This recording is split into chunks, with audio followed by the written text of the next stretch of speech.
دے دی۔ نبی صلی اللہ تعالیٰ علیہ وسلم نے رات کو حضرت علی رضی اللہ تعالیٰ عنہ کو اپنی چادر اڑا کر اپنے بستر پر لٹا دیا، جبکہ خود اللہ کے حکم سے مکہ سے روانہ ہو گئے۔ دشمن دروازے کے باہر تلوار لے کر کھڑے تھے، مگر جب نبی صلی اللہ تعالیٰ علیہ وسلم باہر نکلے تو انہوں نے یاسین کی آیتیں پڑھی اور اللہ نے ان کی آنکھوں پر پردہ ڈال دیا۔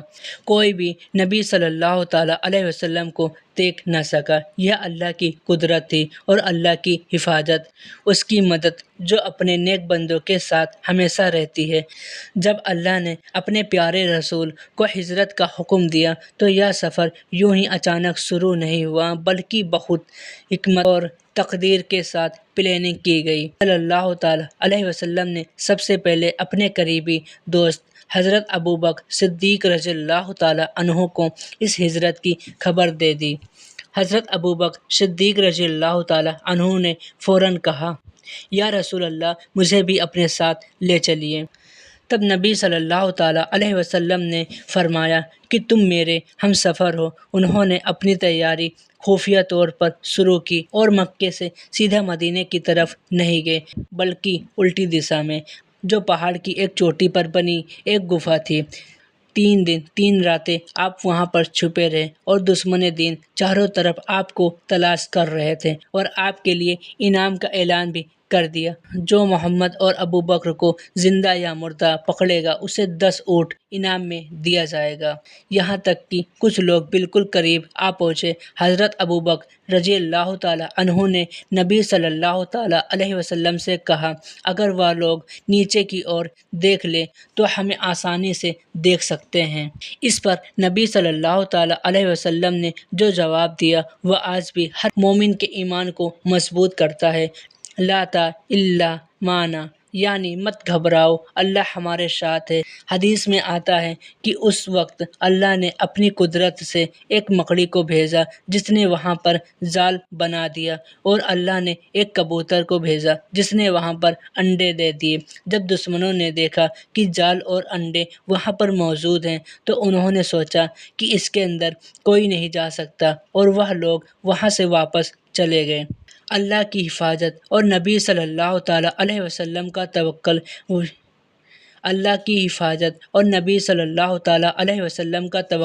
یہی وہ حکمت ہے جس سے اسلام کا سفر کامیابی سے آگے بڑھا۔ جب حضرت محمد صلی اللہ تعالیٰ علیہ وسلم مدینہ پہنچے تو مدینہ کی فضا بالکل الگ تھی۔ جہاں مکہ میں تکلیف اور انکار ملا، وہیں مدینہ میں محبت، استقبال اور ایمان کی روشنی تھی۔ مدینہ اس وقت یثرب کہلاتا تھا، جہاں 2 بڑے قبیلے تھے، اوس اور خزرج، جن کے بیچ برسوں سے دشمنی تھی۔ مگر نبی صلی اللہ تعالیٰ علیہ وسلم کی آمد سے پہلے ہی ان کے کچھ لوگ حج کے دوران اسلام لا چکے تھے اور مدینہ لوٹ کر دعوت دینے لگے تھے۔ جب نبی صلی اللہ تعالیٰ علیہ وسلم نے ہجرت کی تب پورا مدینہ ان کے انتظار میں تھا۔ سب لوگ شہر سے باہر روز آ کر دیکھتے تھے، کہیں نبی صلی اللہ تعالیٰ علیہ وسلم مدینہ تشریف تو نہیں لا رہے۔ اور جس دن ہم سب کے پیارے آقا محمد مصطفیٰ صلی اللہ تعالیٰ علیہ وسلم مدینہ تشریف لائے، اس دن مدینہ کی گلیوں میں وہ نظارہ تھا جسے الفاظوں میں بیان کرنا بہت ہی مشکل ہے۔ بچے، بوڑھے، جوان سب خوش ہو اٹھے۔ حضرت انس رضی اللہ تعالیٰ عنہ فرماتے ہیں، میں نے مدینہ میں کوئی ایسا دن نہیں دیکھا جو رسول اللہ صلی اللہ تعالیٰ علیہ وسلم کے آمد والے دن سے زیادہ روشن ہو۔ مدینہ کے لوگوں کو انصار کہا گیا، یعنی وہ لوگ جسے مسلمان کی مدد کی۔ انہوں نے نہ صرف اپنے گھروں میں جگہ دی بلکہ انہوں نے اپنے مال، کھانا، کپڑے، ہر چیز کو مسلمانوں میں بانٹ دیا۔ قرآن شریف میں اللہ تعالیٰ انصار کی تعریف کرتے ہوئے فرماتے ہیں، اور جو لوگ ان سے پہلے ایمان لا چکے ہیں وہ مہاجرین سے محبت رکھتے ہیں اور ان کو اپنے اوپر ترجیح دیتے ہیں، چاہے خود بھوکے کیوں نہ ہو۔ حضرت عبد الرحمن بن عوف رضی اللہ تعالیٰ عنہ کا واقعہ مشہور ہے۔ جب ایک انصاری بھائی نے کہا میرا مال آدھا تمہارا ہے، میرا گھر آدھا تمہارا ہے، اس پر انہوں نے جواب دیا اللہ تم سے راضی ہو اور تمہیں برکت عطا فرمائے، بس مجھے بازار کا راستہ دکھا دو۔ مدینہ کی یہ محبت آج کے بھائی چاروں کو مثال دیتی ہے۔ ہجرت کے بعد ایسا لگا کہ مکہ سے اسلام کا نام و نشان مٹ جائے گا، مگر اللہ تعالیٰ کا کیا ہوا کوئی بھی کام بے مقصد نہیں ہوتا۔ نبی کریم صلی اللہ تعالیٰ علیہ وسلم جب مدینہ پہنچے تو وہاں پر اسلام کو ایک مضبوط بنیاد ملی، مگر مکہ کے لوگ دیکھ رہے تھے کہ کیسے مدینہ میں اسلام ترقی کر رہا ہے۔ نبی صلی اللہ تعالیٰ علیہ وسلم کی باتوں میں حکمت اور حق ہے۔ کچھ سالوں بعد نبی صلی اللہ تعالیٰ علیہ وسلم نے مکہ کو فتح کیا، بنا خون بہائے، بنا بدلے کی نیت سے۔ یہ تھا اسلام کا اخلاق۔ وہ لوگ جو نبی صلی اللہ تعالیٰ علیہ وسلم کو پتھر مارتے تھے آج ان کے لیے رحمت بن کر آئے۔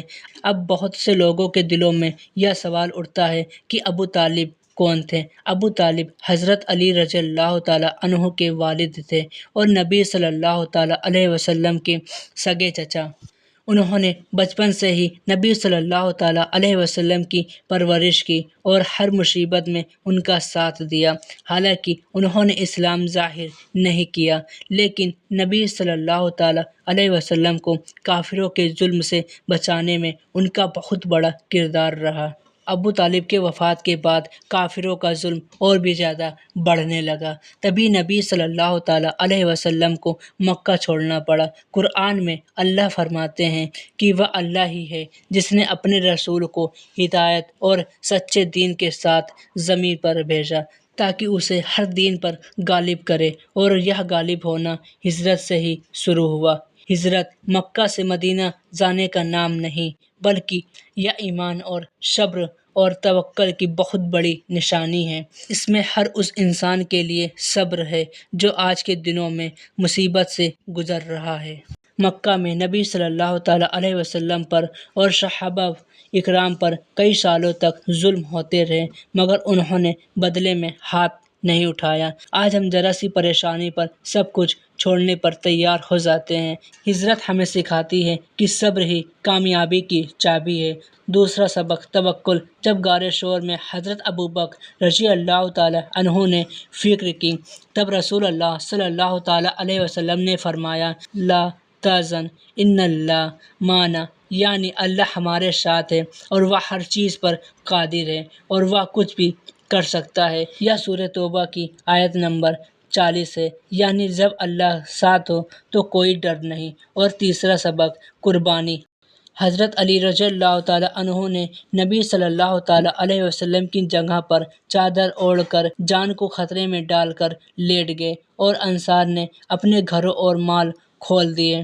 کیا ہم دین کے لیے اپنے گھر اور مال کو قربان کرنے کے لیے تیار ہیں؟ اور چوتھا سبق بھائی چارہ۔ مظاہرین کا پیار ہمیں بتاتا ہے کہ مسلمان امت ایک جسم کی طرح ہونی چاہیے، نہ کہ تقریر اور فتنے میں بٹی ہوئی۔ رسول اللہ صلی اللہ تعالیٰ علیہ وسلم نے فرمایا ہر مسلمان آپس میں بھائی ہے، وہ نہ اس پر ظلم کرے اور نہ ہی اس کو پریشان کرے۔ آج ہم بہت سے لوگ کہتے ہیں کہ وہ رسول اللہ صلی اللہ تعالیٰ علیہ وسلم سے بہت محبت کرتے ہیں، لیکن افسوس کی بات یہ ہے کہ اس محبت کو جتانے کا طریقہ بہت ہی غلط ہے۔ جیسے 12 ربیع الاول کو صرف نعرے لگانا، جلوس نکالنا یا روشنی کرنا، کیا یہی محبت ہے؟ اگر انسان کو حقیقی محبت ہے تو ہم سب کے پیارے آقا محمد مصطفیٰ صلی اللہ تعالیٰ علیہ وسلم کی سنتوں پر ہم سب کو چلنا چاہیے۔ رسول اللہ صلی اللہ تعالیٰ علیہ وسلم نے فرمایا میری امت کا حصہ وہی ہے جو میری سنتوں کو زندہ کرے، نماز پڑھے، سادگی اپنائے اور سیرت کو سمجھے، اور لوگوں کے ساتھ ویسا ہی اخلاق رکھے جیسے ہم سب کے پیارے آقا محمد مصطفیٰ صلی اللہ تعالیٰ علیہ وسلم نے ہم سب کو بتایا ہے۔ جو لوگ سوچتے ہیں کہ رسول کی محبت صرف ایک دن کی بات ہے، انہیں سمجھنے کی ضرورت ہے کہ رسول کی زندگی پورے امت کے لیے ایک ماڈل ہے۔ اگر ہم محبت میں سچے ہیں تو ہمیں اپنے پیارے آقا محمد مصطفیٰ صلی اللہ تعالیٰ علیہ وسلم کی سیرتوں پر چلنے کی کوشش کرنا چاہیے۔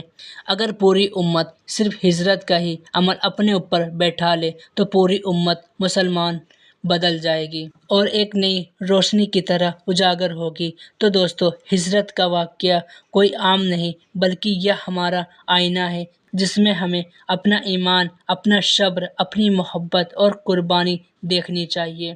جب حضرت محمد صلی اللہ تعالیٰ علیہ وسلم نے مکہ کو چھوڑا تو دل میں درد تھا، آنکھوں میں آنسو تھے، دل میں اللہ پر بھروسہ تھا۔ انہوں نے مکہ کو چھوڑ کر اسلام کو بچایا اور ہمیں ایک ایسا دین دیا جس پر آج ہم عمل کر رہے ہیں۔ ہجرت ہمیں سکھاتی ہے کہ کبھی کبھی دین کی راہ میں اپنا سب کچھ چھوڑ دینا چاہیے اور اللہ تعالیٰ اس کا بہتر بدلہ ضرور دیتا ہے۔ رسول اللہ صلی اللہ تعالیٰ علیہ وسلم نے فرمایا، جس نے اللہ اور اس کے رسول کے لیے ہجرت کی تو اس نے اللہ کے لیے ہجرت کی۔ تو دوستو، آئیے ہم بھی اپنے دلوں سے گناہوں کی ہجرت کریں، نفرت سے محبت کی طرف ہجرت کریں اور اپنے دلوں کو اسلام کی روشنی سے روشن کریں۔